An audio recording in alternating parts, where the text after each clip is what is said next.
또 이 모양이야? 내가 몇 번을 말했어? 강일호 회장은 사위 한태준의 고함 소리를 듣는 순간 멈춰 섰습니다. 그리고 이어진 딸의 비명소리. 제발. 그만해, 아파. 현관문을 열고 들어선 순간 1호가 목격한 건 바닥에 쓰러진 딸과 주먹을 휘두르려는 사위의 모습이었습니다. 2년 동안 완벽한 사위라고 믿었던 남자의 진짜 얼굴이었죠. 5천억 자산가 아버지는 그날 이후 무엇을 했을까요? 시청 전에 구독과 좋아요 꼭 부탁드립니다. 영상 제작에 큰 힘이 됩니다.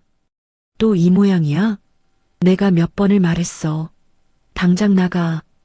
강일호는 현관문 앞에서 들려오는 목소리에 손을 멈췄습니다. 분명 사위 한태준의 목소리였죠. 하지만 평소 듣던 그 공손하고 부드러운 톤이 아니었어요. 차갑고 날카로웠습니다. 제발 오빠, 나 정말 잘못한 거 없어. 딸 예원의 목소리가 떨리고 있었습니다. 1호는 손에 들고 있던 선물 상자를 천천히 내려놓았어요. 심장이 빠르게 뛰기 시작했죠. 잘못한 게 없다고? 매번 그 말만 하잖아. 이번엔 진짜 혼내줘야겠어. 쾅! 무언가 벽에 부딪히는 소리가 들렸습니다. 1호는 더 이상 망설이지 않았어요. 비밀번호를 눌렀습니다. 딸이 결혼하면서 만약을 대비해 알려준 번호였죠. 그때는 이런 식으로 쓰게 될 줄 몰랐습니다. 문이 열렸어요. 현관을 지나 거실로 들어서는 순간 1호의 눈앞에 펼쳐진 광경은 믿기 힘든 것이었습니다. 바닥에 쓰러진 예원이 두 손으로 얼굴을 가린 채 웅크리고 있었고 그 위에는 한태준이 서서 주먹을 휘두르려는 자세를 취하고 있었어요. 뭐 하는 거야? 1호의 목소리가 거실 전체를 울렸습니다. 태준은 깜짝 놀라 뒤돌아봤어요. 얼굴이 순식간에 하얗게 질렸죠. 장인어른, 이게... 1호는 대답을 기다리지 않았습니다. 큰 걸음으로 다가가 태준의 멱살을 잡았어요. 평생 남을 때려본 적 없는 사람이었지만 그 순간만큼은 달랐습니다. 감히 내 딸한테 손을 댔어? 아니에요. 오해입니다. 예원이가 넘어져서. 태준의 변명이 끝나기도 전에 1호는 그를 벽 쪽으로 밀쳤습니다. 그리고 바닥에 쓰러진 딸에게 다가갔어요. 예원의 왼쪽 눈 아래가 퉁퉁 부어 있었고 입술이 터져서 피가 흐르고 있었습니다. 예원아, 괜찮아? 딸은 아버지를 보자 눈물을 터뜨렸어요. 하지만 말은 하지 못했습니다. 그저 고개만 가로저었죠. 아빠가 왔어. 이제 괜찮아. 1호는 재빨리 휴대폰을 꺼내 119에 전화를 걸었습니다. 태준은 벽에 기댄 채 서 있었어요. 도망가지도 못하고 말도 못한 채 그저 떨고만 있었죠. 여보세요. 구급차 보내주세요. 강남구 대치동. 통화하는 동안에도 1호의 눈은 딸에게서 떠나지 않았습니다. 예원의 팔에는 시퍼런 멍 자국이 여러 개 보였어요. 목에도 손자국 같은 게 남아 있었죠. 이게 오늘 처음이 아니라는 걸 직감적으로 알 수 있었습니다. 구급차는 10분 만에 도착했어요. 구급대원들이 예원을 들것에 옮기는 동안 1호는 태준을 노려봤습니다. 너 움직이지 마. 나 병원 다녀올 때까지 이 집에서 한 발짝도 나가지 말라고. 태준은 고개를 끄덕였습니다.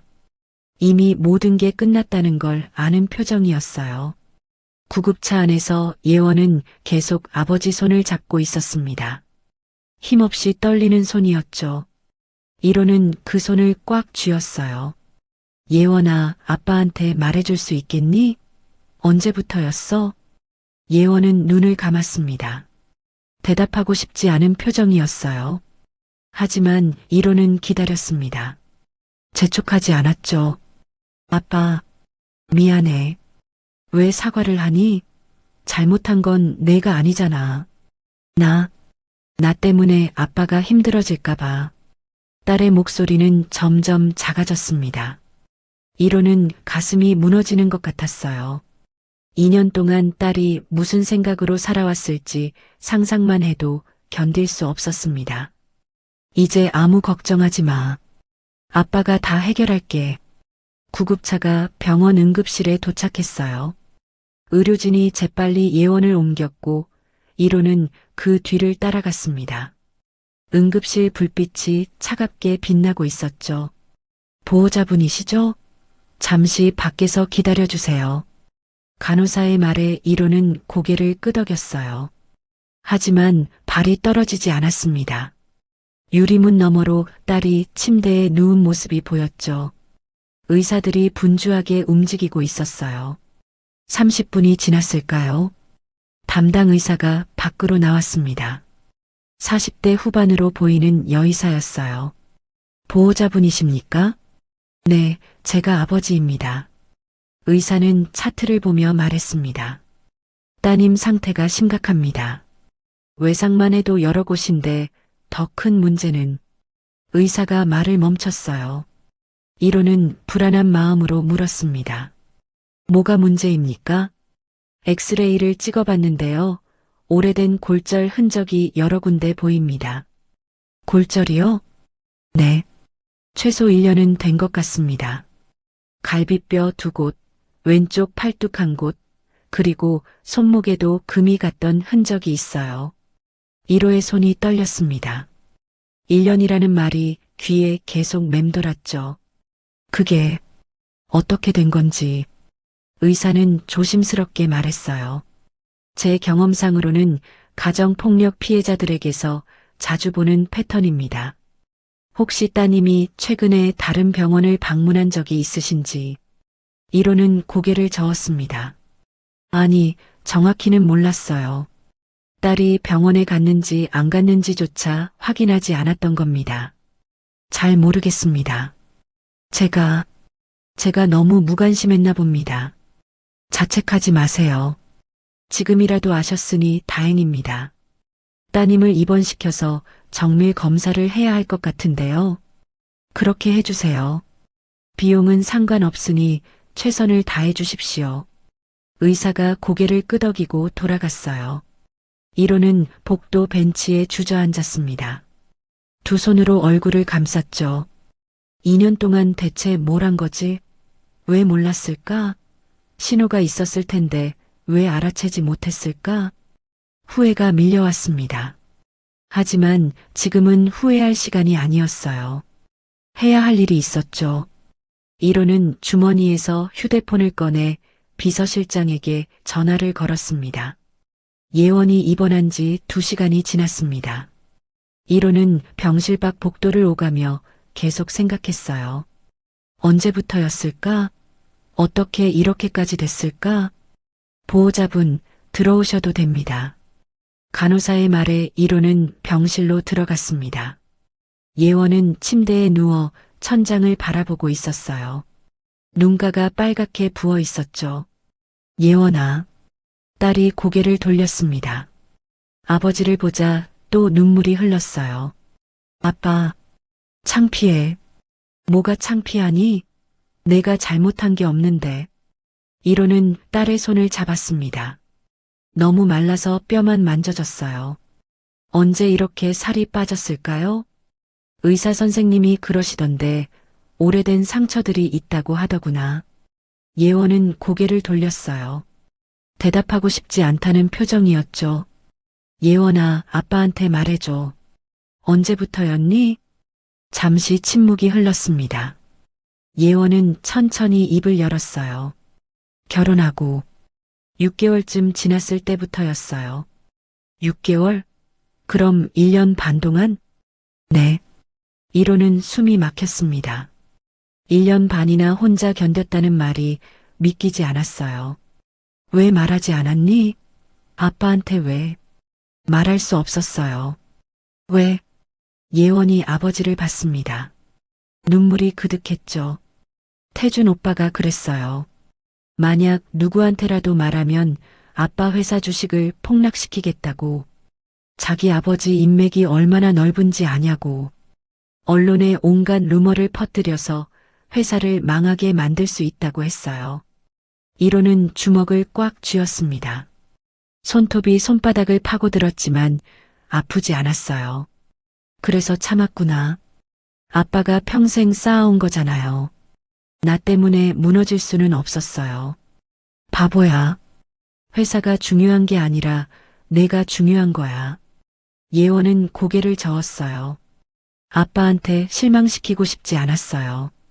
강일호 회장의 딸이 이런 꼴로 살고 있다는 게 알려지면 아빠 체면이 어떻게 돼요? 체면이 뭐가 중요하니? 내 딸이 맞고 사는데. 1호의 목소리가 커졌습니다. 복도에서 간호사가 문을 열고 들여다봤어요. 1호는 손을 들어 괜찮다는 신호를 보냈죠. 미안해, 아빠. 내가 잘못했어. 내가 왜 사과를 하니? 잘못한 건 그놈이지. 1호는 딸의 머리를 쓰다듬었습니다. 예원은 아버지 품에 얼굴을 묻었어요. 2년 만에 처음으로 안전하다고 느꼈습니다. 이제 다 말해줄 수 있겠니? 어떻게 시작됐는지. 예원은 천천히 고개를 끄덕였어요. 그리고 입을 열었습니다. 처음엔 작은 일이었어요. 제가 저녁을 조금 늦게 준비했는데 태준 오빠가 회사에서 안 좋은 일이 있었나 봐요. 갑자기 소리를 지르더니 식탁을 뒤엎었어요. 1호는 가만히 들었습니다. 끼어들지 않았어요. 그날 밤에 사과했어요. 무릎까지 꿇으면서 다시는 그러지 않겠다고. 저도 한 번의 실수라고 생각했죠. 하지만 예원의 목소리가 떨렸습니다. 한 달 후에 또 그랬어요. 제가 설거지하다가 그릇을 깼는데 그게 오빠가 아끼던 머그컵이었어요. 그때 처음으로 저를 밀쳤어요. 벽에 부딪혀서 팔목을 삐끗했죠. 첫 번째 골절이구나. 네. 병원에 갔는데 의사 선생님이 물어보시더라고요. 어떻게 다쳤냐고. 저는 넘어졌다고 거짓말했어요. 1호는 눈을 감았습니다. 그때 의사가 신고했더라면 이렇게까지 되지 않았을 텐데.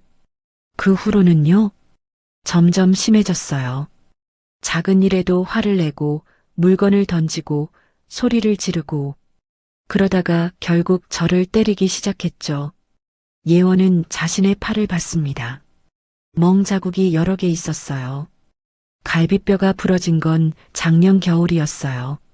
제가 명절에 친정에 가고 싶다고 했다가 그날 밤에 말을 잇지 못했습니다. 1호는 딸을 꼭 안아줬어요. 이제 괜찮아. 아빠가 지켜줄게. 그때 병실 문이 열렸습니다. 담당 의사가 들어왔어요. 보호자분, 검사 결과가 나왔습니다. 의사는 차트를 펼쳤습니다. 예상했던 것보다 상태가 좋지 않습니다. 영양 상태가 심각하게 불량하고요. 만성 스트레스로 인한 탈모 증상도 보입니다. 그리고 의사가 잠시 망설였어요. 뭡니까? 정신과 상담이 필요할 것 같습니다. 따님이 지금 외상 후 스트레스 장애 증상을 보이고 있어요. 1호는 고개를 끄덕였습니다. 필요한 치료 다 해주세요. 제가 다 알아서 할 테니까 선생님은 제 딸만 잘 돌봐주시면 됩니다. 알겠습니다. 그리고 한 가지 더. 의사가 1호를 조용히 밖으로 불렀어요. 복도에 나와서 낮은 목소리로 말했습니다. 경찰에 신고하셔야 할 것 같습니다. 이 정도면 명백한 가정 폭력 사건이에요. 그러겠습니다. 그리고 혹시 따님이 다른 병원도 다녔을 가능성이 있습니다. 확인해 보시는 게 좋을 것 같아요. 어떻게 확인하죠? 건강보험공단에 조회 요청하시면 됩니다. 최근 2년간 진료 기록을 다 받아보실 수 있어요. 1호는 바로 비서실장에게 전화를 걸었습니다. 건강보험공단에 연락해서 예원이 최근 2년간 병원 기록 다 받아와. 알겠습니다, 회장님. 그리고 한태준, 그놈 신상정보 전부 조사해. 24시간 안에 내 책상에 올려놔. 무슨 일이십니까? 내 사위가 내 딸을 때렸어. 1년 반 동안 전화 너머로 비서실장이 숨을 들이마시는 소리가 들렸습니다. 즉시 진행하겠습니다. 1호는 전화를 끊고 병실로 돌아갔어요. 예원은 잠들어 있었습니다. 평화로운 얼굴이었죠. 1호는 딸의 손을 잡고 앉았어요. 미안하다, 예원아. 아빠가 너무 늦게 알았구나. 하지만 이제는 아빠가 싸울게. 내가 겪은 고통 하나도 빠짐없이 되갚아줄 거야. 다음 날 아침 1호는 병원 로비에서 비서실장을 만났습니다. 차동혁 비서실장은 두꺼운 서류 봉투를 건넸어요. 건강보험공단에서 받은 자료입니다. 1호는 봉투를 열었습니다. 엑셀로 정리된 진료 기록이 나왔어요. 날짜, 병원 이름, 진료 과목이 빼곡하게 적혀 있었죠. 이게 다야? 네. 최근 2년간 총 17번 병원을 방문했습니다. 17번이나? 1호는 자료를 자세히 봤어요. 정형외과가 8번, 내과가 5번, 피부과가 4번이었습니다. 그런데 특이한 점이 있습니다. 뭔데? 모두 다른 병원입니다. 같은 병원을 2번 간 적이 없어요. 1호는 고개를 끄덕였습니다. 의사 말이 맞았어요. 학대 가해자들이 흔히 쓰는 수법이었죠. 한태준 그놈 조사는 어떻게 됐어? 차동혁이 또 다른 서류를 꺼냈습니다. 여기 있습니다. 한태준, 35세. 대한테크 구매팀 부장입니다. 대한테크? 네. 중견 전자부품 제조업체입니다.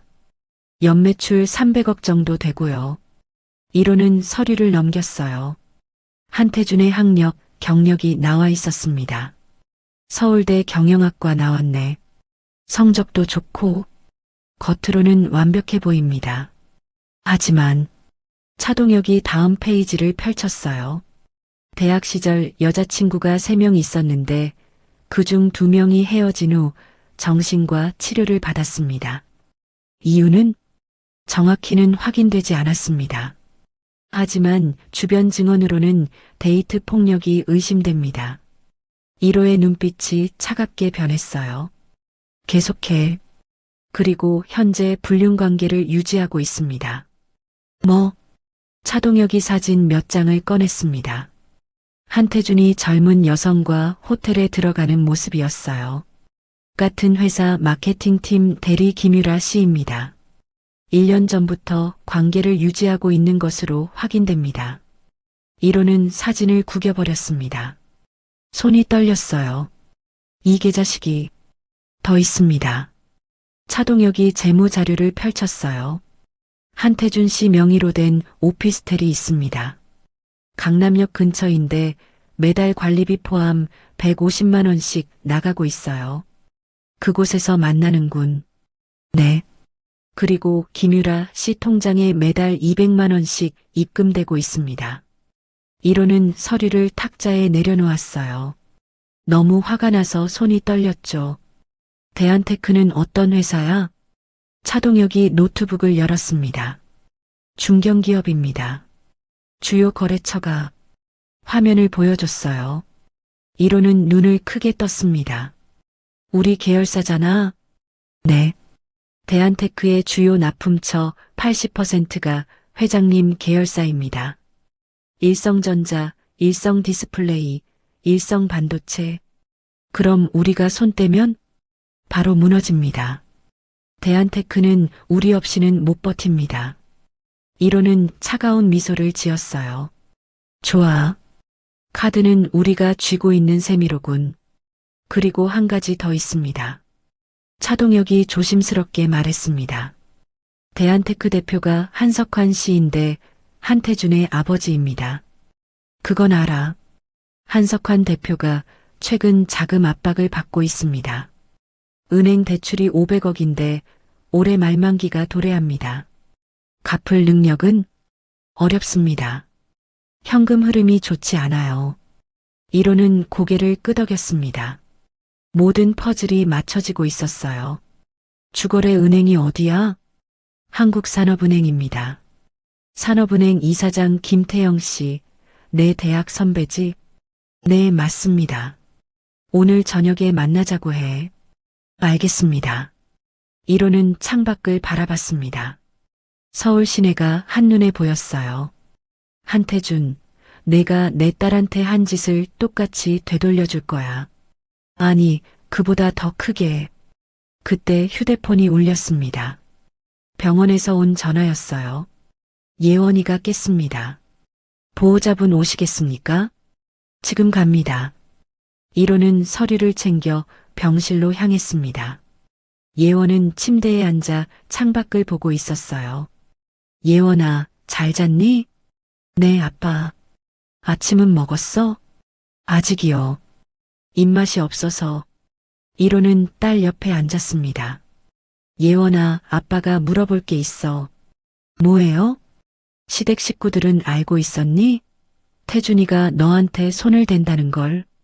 예원은 고개를 끄덕였어요. 시어머니는 알았어요. 뭐라고 하던데? 딸의 눈에 눈물이 맺혔습니다. 내가 잘못해서 그런 거라고 했어요. 남편 기분 잘 맞춰주면 맞을 일이 없다고. 그리고 시댁 명예를 생각해서 절대 밖에 말하지 말라고 했어요. 1호는 주먹을 꽉 쥐었습니다. 그래서 더 참았구나. 네. 저 혼자만의 문제가 아니라고 생각했어요. 만약 제가 이혼하면 아빠한테도 피해가 갈 것 같았고 시댁에서도 가만 안 둘 것 같았어요. 1호는 딸의 손을 잡았어요. 예원아, 이제 아무 걱정하지 마. 아빠가 다 해결할 테니까. 어떻게요? 1호는 미소를 지었습니다. 하지만 그 미소는 차가웠어요. 한태준, 그놈이 내한테 한 것을 똑같이 되돌려줄 거야. 회사도 명예도 모든 걸 빼앗을 거야. 예원은 아버지를 봤습니다. 걱정스러운 표정이었죠. 아빠 괜찮을까요? 태준 오빠 아버지가 꽤 힘이 있다고 들었는데. 1호는 고개를 저었어요. 그깟 중견기업 하나 걱정할 것 없어. 아빠가 누군지 보여줄 거야. 1호는 병원을 나와 회사로 향했습니다. 차 안에서 비서실장에게 전화를 걸었어요. 비상회의 소집해. 법무팀, 재무팀, 전략기획팀 전부. 언제까지입니까? 지금 당장. 1시간 안에 회의실로 모이라고 해. 알겠습니다. 차는 빠르게 달렸습니다. 1호는 창밖을 보며 생각했어요. 어떻게 하면 가장 효과적으로 한태준을 무너뜨릴 수 있을까? 회사에 도착하자 이미 임원들이 회의실에 모여 있었습니다. 긴장한 표정들이었어요. 갑자기 무슨 일이십니까? 법무팀장 이상철이 물었습니다. 1호는 자리에 앉으며 말했어요. 개인적인 일이야. 하지만 회사 차원에서 도와줘야 할 것 같아서 불렀어. 무슨 일인지 말씀해 주시면.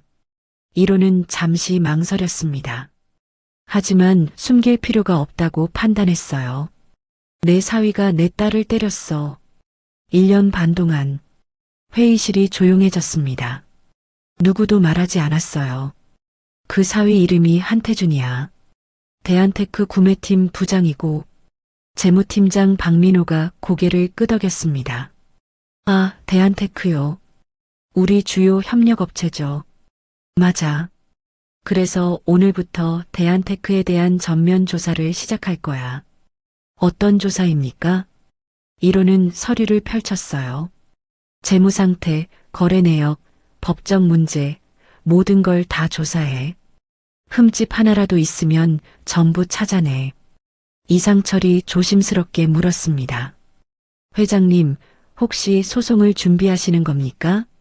소송은 기본이지. 형사 고소도 할 거고 민사 소송도 할 거야. 그리고 1호는 잠시 멈췄어요. 대한테크와의 거래도 전면 재검토할 거야. 박민호가 놀란 표정을 지었습니다. 전면 재검토요? 그럼 계약 해지까지 고려하시는 겁니까? 당연하지. 내 딸을 때린 놈이 있는 회사랑 거래할 수 없어. 하지만 회장님, 그러면 우리 부품 조달에도 차질이. 이로는 손을 들어 말을 끊었어요. 대체 업체 찾으면 돼. 대한테크만 있는 게 아니잖아. 회의실이 다시 조용해졌습니다. 1호의 결심이 확고하다는 걸 모두가 알았죠. 차동혁 비서실장이 자료를 꺼냈습니다. 회장님, 이미 1차 조사를 마쳤습니다. 빨랐네. 긴급이라고 하셔서 밤새 진행했습니다. 차동혁이 자료를 나눠줬어요. 임원들이 하나씩 받아봤습니다. 대한테크의 재무 상태부터 말씀드리겠습니다. 화면에 재무제표가 떴어요. 겉으로는 괜찮아 보입니다.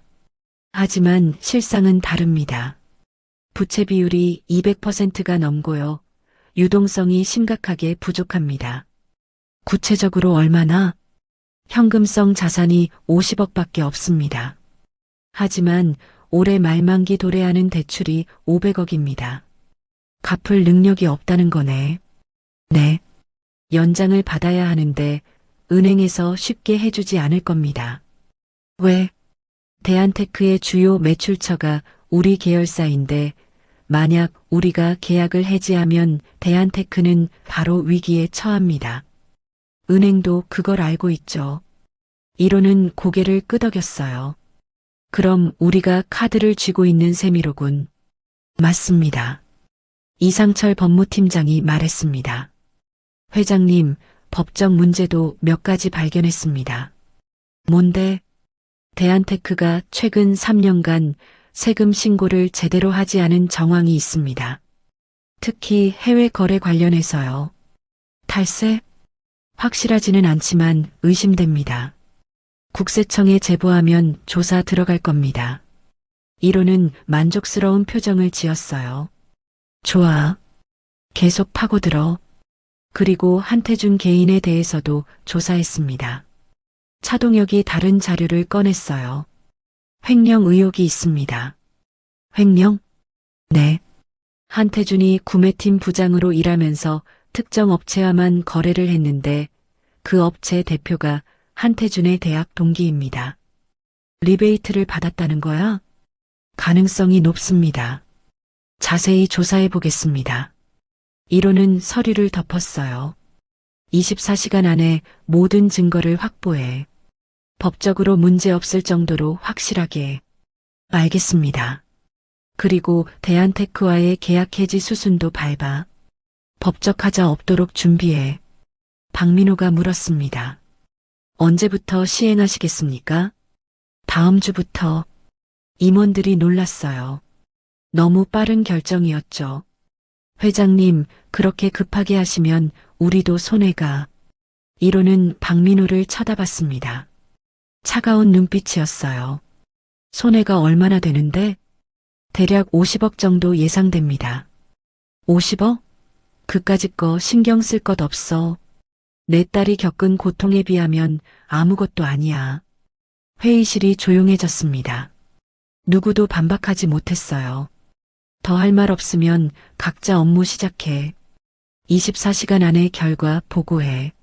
알겠습니다. 임원들이 하나씩 자리에서 일어났습니다. 1호는 혼자 남아 창밖을 바라봤어요. 한태준, 각오해라. 지옥이 뭔지 보여줄 테니까. 다음 날 저녁 1호는 경호원 3명을 대동하고 한태준의 집으로 향했습니다. 차 안에서 차동혁이 보고했어요. 한태준은 지금 집에 있습니다. 혼자인 것으로 확인됩니다. 좋아. 차가 아파트 앞에 멈췄습니다. 1호는 차에서 내려 건물로 들어갔어요. 엘리베이터를 타고 15층으로 올라갔죠. 초인종을 눌렀습니다. 잠시 후 한태준이 문을 열었어요. 1호를 보자 얼굴이 하얗게 질렸죠. 장인어른. 1호는 대답하지 않고 안으로 들어갔습니다. 경호원들이 뒤따라 들어왔어요. 한태준은 뒤로 물러섰습니다. 무슨 일로? 1호는 거실을 둘러봤어요. 깔끔하게 정리된 공간이었습니다.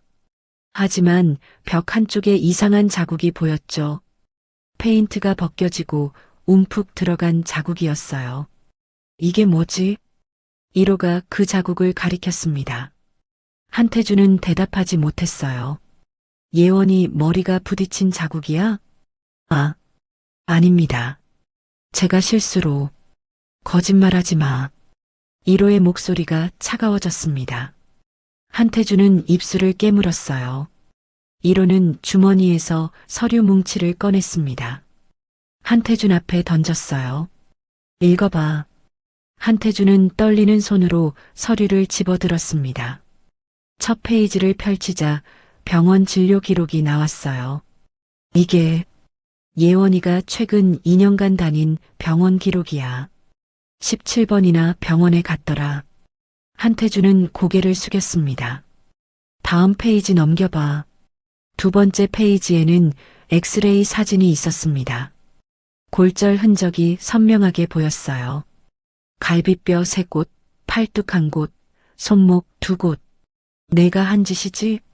장인어른, 저는. 대답해. 내가 했어, 안 했어? 한태준은 무릎이 꺾였습니다. 바닥에 주저앉았어요. 죄송합니다. 죄송하다고? 그 말로 끝이야? 1호는 다시 서류를 꺼냈습니다. 이번에는 사진이었어요. 이건 뭐지? 사진에는 한태준이 젊은 여성과 호텔에 들어가는 모습이 찍혀 있었습니다. 이건 김유라 씨. 너희 회사 마케팅팀 대리지? 1년째 만나고 있더라. 한태준은 아무 말도 하지 못했어요. 1호는 또 다른 서류를 던졌습니다. 오피스텔 계약서야. 강남역 근처. 매달 150만 원씩 나가는데 거기서 만나지? 저는 정말. 그리고 이건 김유라 씨 통장 내역이야. 매달 200만 원씩 입금되더라. 내가 보낸 거지? 한태준은 완전히 무너졌습니다. 바닥에 엎드려 울기 시작했어요. 용서해 주세요. 제가 잘못했습니다. 1호는 그를 내려다봤습니다. 혐오스러운 눈빛이었어요. 용서? 넌 내 딸한테 용서를 구했어? 한태준은 대답하지 못했습니다. 1년 반 동안 내 딸을 때리면서 단 한 번이라도 진심으로 사과했어? 1호는 한태준의 멱살을 잡았습니다. 벽으로 밀쳐 넣었어요. 대답해. 안 했습니다. 왜? 제가 화가 나면 참을 수가 없었습니다. 1호는 한태준을 놓아줬습니다. 한태준이 바닥에 쓰러졌어요. 너 같은 쓰레기가 어떻게 내 딸과 결혼할 생각을 했어? 한태준은 울면서 대답했습니다. 죄송합니다. 정말 죄송합니다. 1호는 주머니에서 마지막 서류를 꺼냈어요. 이건 횡령 증거야. 내가 구매팀 부장으로 일하면서 특정 업체한테만 일감을 줬지? 그 대가로 리베이트 받고. 한태준의 얼굴이 더 하얗게 질렸습니다. 어떻게 다 알아냈어. 내가 한 짓 하나하나 전부. 1호는 한태준 앞에 쪼그려 앉았어요. 눈을 마주쳤죠. 지금부터 내 말 잘 들어. 한태준은 고개를 끄덕였습니다. 첫째, 예원이랑 이혼해. 위자료는 한 푼도 받지 마. 네, 그렇게 하겠습니다. 둘째, 다시는 내 딸 앞에 나타나지 마. 100m 안에도 오지 마. 알겠습니다. 셋째, 횡령건은 검찰에 고발할 거야. 각오해. 한태준이 얼굴을 들었습니다. 장인어른, 그것만은. 1호는 손을 들어 말을 끊었어요. 협상은 없어. 내가 선택할 수 있는 건 아무것도 없어. 그리고 넷째. 1호는 일어섰습니다. 너희 회사 대한테크. 우리랑 거래 끝이야. 한태준의 눈이 커졌어요. 그건 안 됩니다. 우리 회사가 망합니다. 알아. 그게 목적이야. 1호는 뒤돌아서서 현관으로 향했습니다. 장인어른, 제발. 한태준이 1호의 다리를 붙잡았어요. 1호는 그를 차갑게 내려다봤습니다. 놓지 않으면 폭행죄로 고소할 거야. 한태준은 손을 놓았습니다. 이로는 문을 열고 나갔어요. 경호원들이 따라 나왔죠. 복도를 걸으며 이로는 차동혁에게 말했습니다. 내일 아침부터 시작해. 대한테크와의 계약 전부 해지 통보해. 알겠습니다. 그리고 검찰에도 자료 넘겨. 횡령, 배임, 모든 증거 다. 네, 회장님. 이로는 엘리베이터에 올랐어요. 문이 닫히며 한태준의 집이 시야에서 사라졌습니다. 이제 시작이야. 다음 날 오전 9시 대한테크 본사는 평소와 다름없이 분주했습니다. 직원들이 출근해서 컴퓨터를 켜고 업무를 시작했어요.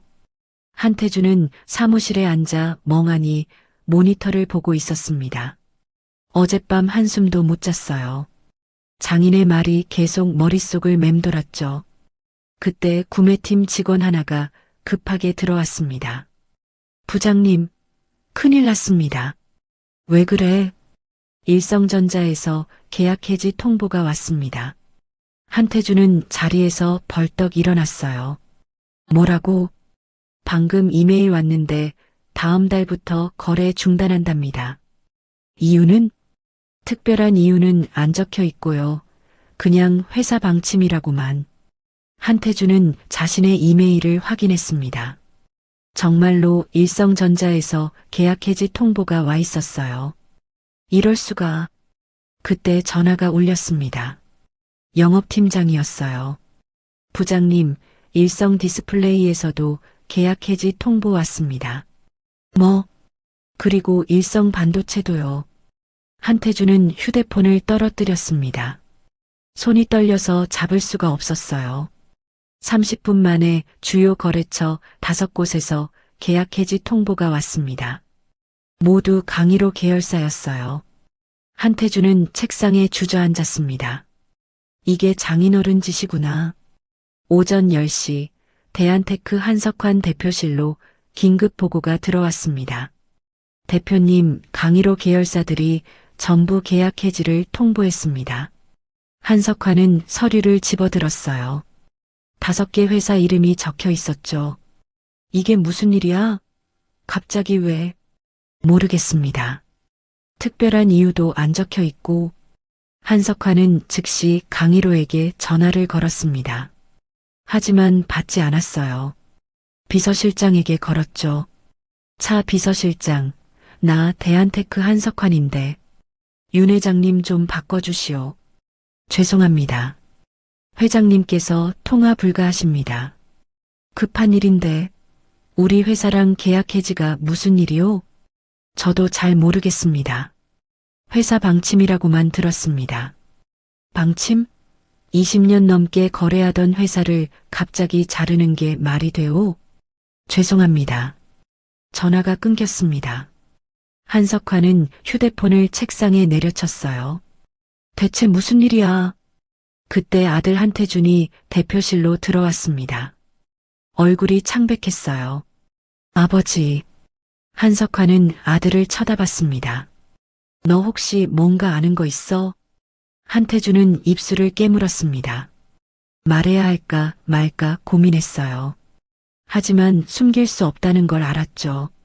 장인어른이 저한테 경고하셨습니다.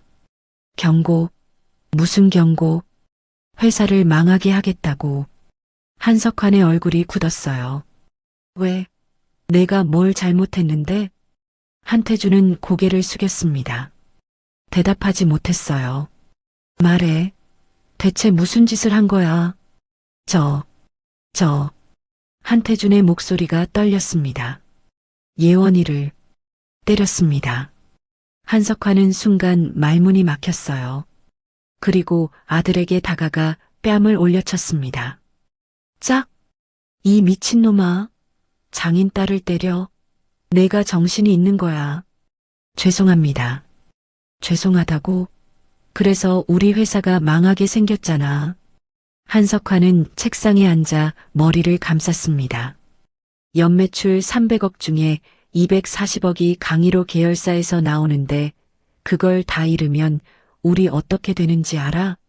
한태준은 대답하지 못했습니다. 그리고 은행 대출 500억은 어떻게 갚을 건데? 올해 말이 만기라고. 그때 비서가 황급히 들어왔어요. 대표님, 한국산업은행에서 연락 왔습니다. 뭐래? 대출 연장이 어렵다고 합니다. 한석환은 비서를 쳐다봤어요. 어렵다니? 무슨 소리야? 강일호 계열사와의 거래가 중단됐으니 회사 신용도가 떨어졌다고요. 그래서 대출 연장이 불가능하답니다. 그럼 500억을 어떻게 갚으란 말이야? 그건 저희도 모르겠습니다. 한석환은 의자에 털썩 주저앉았습니다. 모든 게 무너지고 있었어요. 오후 2시 협력업체들도 움직이기 시작했습니다. 대한테크의 주요 고객사가 강일호 계열사인데 그 거래가 끊기면 대한테크는 납품할 곳이 없어지는 거죠. 첫 번째 협력업체에서 전화가 왔어요. 대표님, 저희도 이제 대한테크랑 거래하기 어려울 것 같습니다. 왜요? 우리가 뭘 잘못했소? 잘못은 없는데요. 대한테크 신용도가 떨어져서요. 대금 결제도 제때 안 될 것 같고 아직 한 달이나 남았는데 벌써 그런 소리를 하시오? 죄송합니다. 저희도 먹고 살아야 해서요. 전화가 끊겼습니다. 10분 후 두 번째 협력업체에서도 같은 내용의 전화가 왔어요. 그리고 세 번째, 네 번째. 하루 만에 협력업체 8곳이 이탈했습니다. 저녁 6시 한석환은 회사를 나와 강일호 회사로 향했습니다. 직접 만나서 사정해야겠다고 생각했어요. 일성그룹 본사에 도착했지만 로비에서 막혔습니다. 죄송합니다. 약속 없으시면 올라가실 수 없습니다.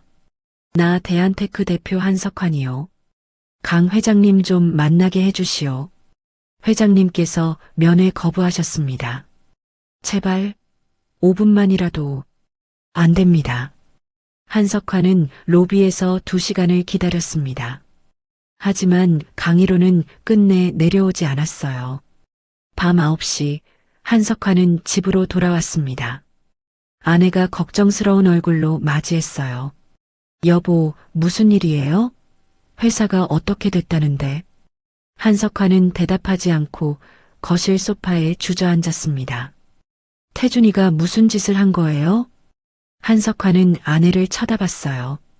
예원이를 때렸대. 아내의 얼굴이 하얗게 질렸습니다. 뭐라고요? 1년 넘게 맞고 살았대. 그래서 강 회장님이 화가 난 거야. 세상에.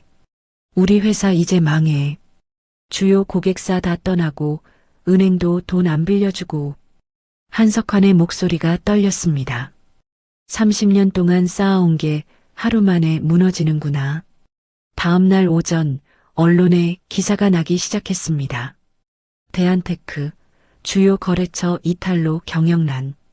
강일호 회장 사위 가정폭력 의혹. 시댁회사 직격탄. 기사는 빠르게 퍼져나갔어요. SNS에서도 화제가 됐죠. 대한테크 주가는 하한가로 떨어졌습니다. 투자자들이 앞다투어 주식을 팔아치웠어요. 한석환은 회사에 출근했지만 할 수 있는 게 없었습니다. 직원들은 불안한 표정으로 복도를 배회했어요. 구조조정 들어간대요. 정리해고 시작된대. 우리 회사 망하는 거 아냐? 속삭이는 소리가 여기저기서 들렸습니다. 오후 3시 한석환은 강일호에게 마지막으로 전화를 걸었어요. 이번에는 받았습니다. 강 회장님. 한석환의 목소리가 떨렸어요. 뭐요? 강일호의 목소리는 차갑고 무덤덤했습니다. 제발 한 번만 기회를 주십시오. 제 아들 잘못은 제가 책임지겠습니다. 어떻게 책임질 건데요? 이혼시키겠습니다. 그리고 아들을 회사에서 내보내겠습니다. 그러니 거래를 다시 시작해달라는 말입니까? 네. 30년 거래한 사이 아닙니까? 강일호는 잠시 침묵했습니다. 그리고 천천히 말했어요.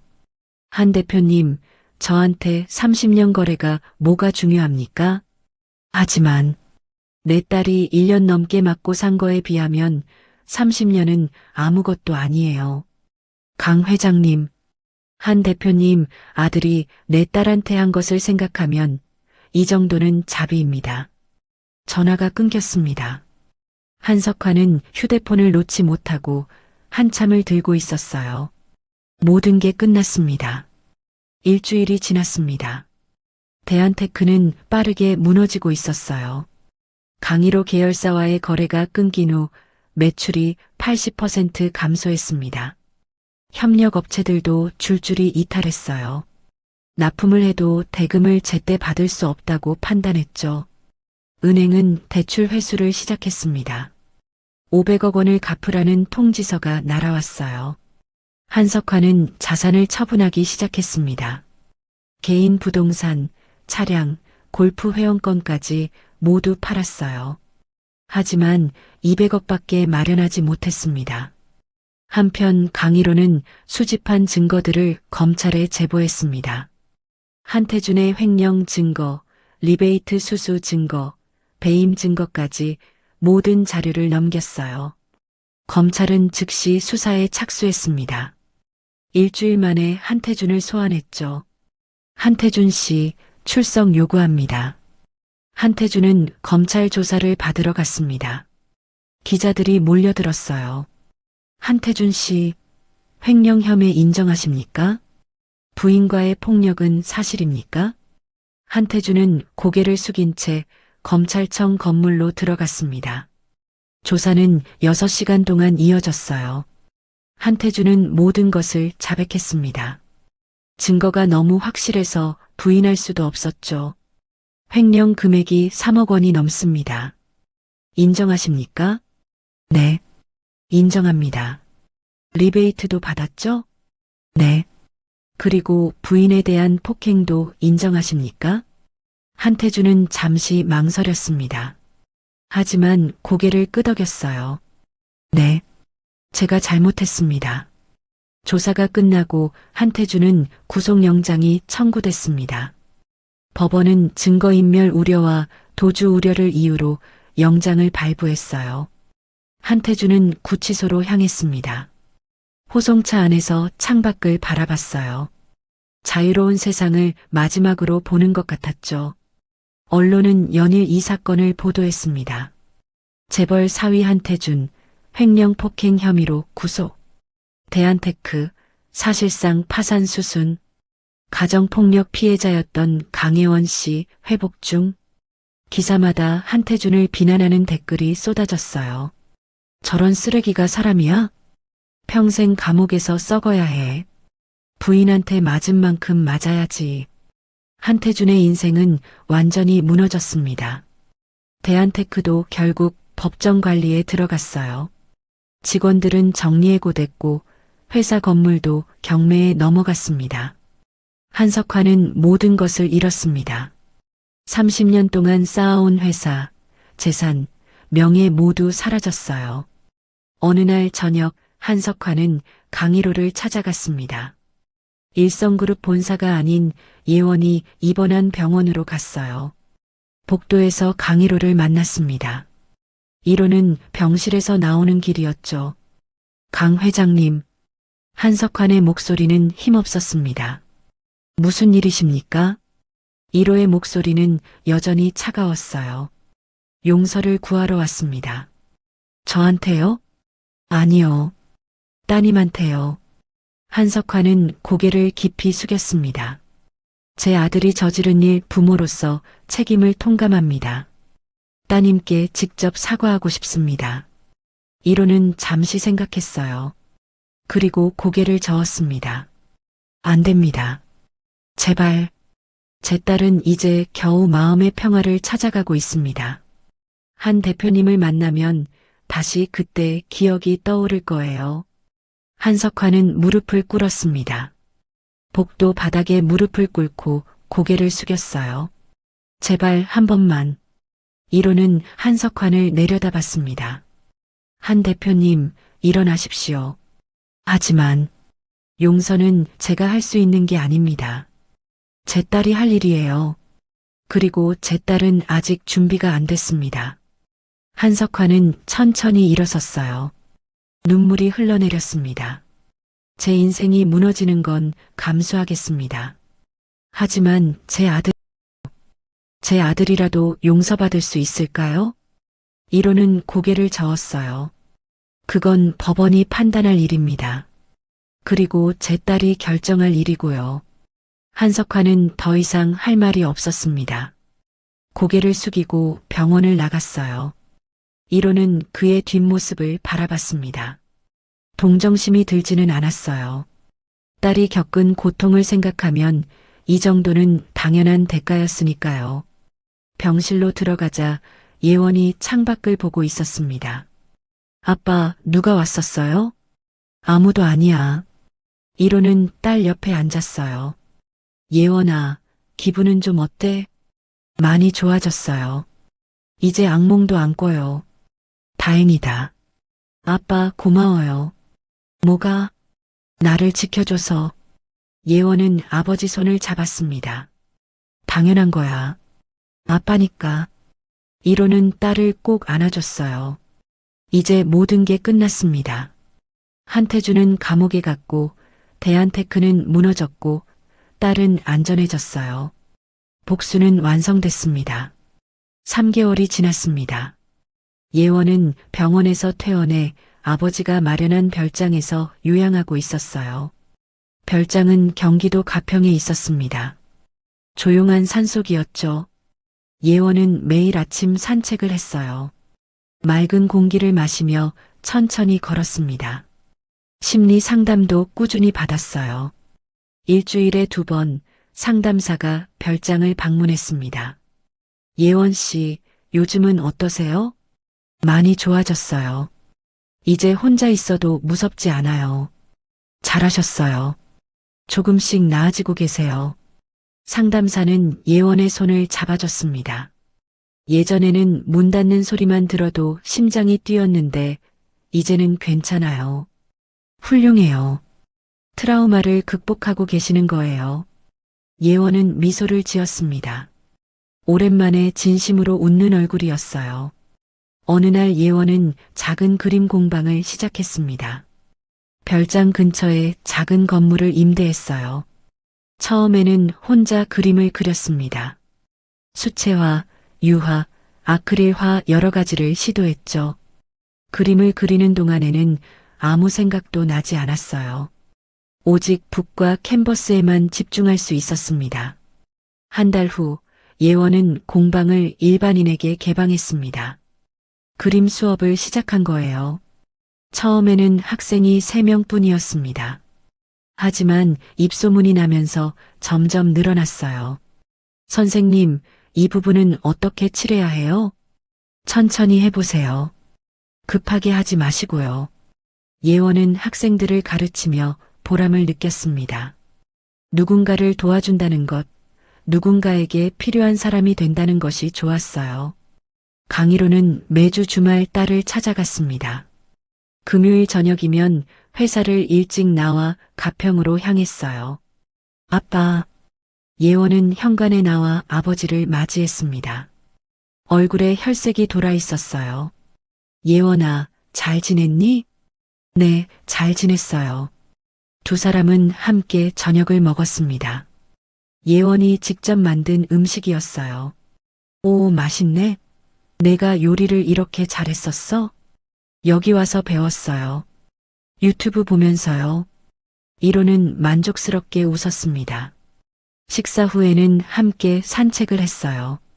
별장 주변 산책로를 천천히 걸었죠. 아빠, 고마워요. 갑자기 왜? 나를 포기하지 않아줘서. 이로는 딸의 손을 잡았습니다. 당연한 거야. 넌 내 딸이잖아. 만약 아빠가 그날 오지 않았으면. 예원의 목소리가 떨렸습니다. 생각하지 마. 이제 다 지나간 일이야. 네. 두 사람은 잠시 벤치에 앉았어요. 하늘에는 별이 총총히 빛나고 있었습니다.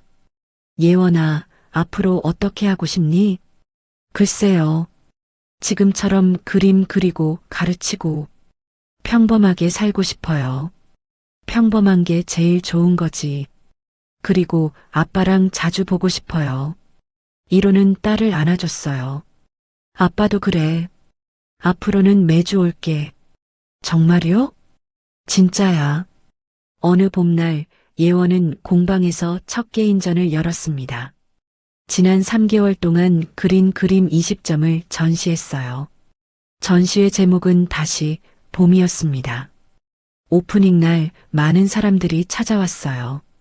마을 주민들, 수강생들, 그리고 강의로도 왔습니다. 예원아, 축하한다. 이로는 딸에게 꽃다발을 건넸어요. 고마워요, 아빠. 그림 정말 잘 그렸다. 아빠는 내가 이렇게 재능이 있는 줄 몰랐어. 저도 몰랐어요. 두 사람은 전시된 그림들을 함께 봤습니다. 첫 번째 그림은 어두운 색감이었어요. 검은색과 회색이 줄을 이뤘죠. 하지만 뒤로 갈수록 색이 밝아졌습니다. 파란색, 초록색, 노란색이 나타났어요. 마지막 그림은 밝은 봄 풍경이었습니다. 벚꽃이 만개한 공원, 그 아래를 걷는 두 사람의 뒷모습. 이거, 우리야? 이로가 물었습니다. 네. 아빠랑 제가 산책하는 모습이에요. 이로는 그림을 한참 바라봤어요. 눈시울이 붉어졌습니다. 아빠, 울지 마세요. 아니야. 안 울어.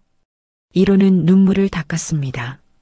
그냥 내가 이렇게 밝아져서 너무 좋아서. 예원은 아버지를 안아줬어요. 아빠 덕분이에요. 아빠가 날 구해줬잖아요. 전시회는 성공적이었습니다. 그림 10점이 팔렸어요. 많은 돈은 아니었지만 예원에게는 큰 의미였습니다. 저녁에 이로와 예원은 별장으로 돌아왔어요. 테라스에 앉아 와인을 마셨습니다.